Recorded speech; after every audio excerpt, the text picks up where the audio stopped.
আমাদের বাসায় আজকে অনেক মেহমান আসছিল, সবাইকে ইনভাইট করা হয়েছে। তো এখানে তাদের জন্য অনেক রান্না করা হয়েছে, ভাবলাম আপনাদের সাথে শেয়ার করি। রান্নাগুলো মাটির চুলায় রান্না করা হয়েছে। এই যে দেখুন, অনেক আইটেম আছে এখানে, মুরগি থেকে শুরু করে গরুর মাংস, মুরগির মাংস, তারপর হচ্ছে রোস্ট ছিল, ডিম ছিল, সবজি ছিল, শিং মাছ, চিংড়ি,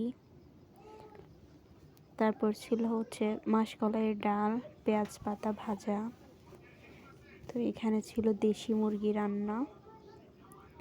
এখানে শশা কেটে নিয়েছিলাম, শশা লেবু এগুলো কেটে নিয়েছিলাম, ভর্তার আয়োজন করা হয়েছে। মোটামুটি এখানে ভালো আয়োজন ছিল। পায়েস রান্না করলাম, ভাত তো ছিলই, পোলাও ছিল।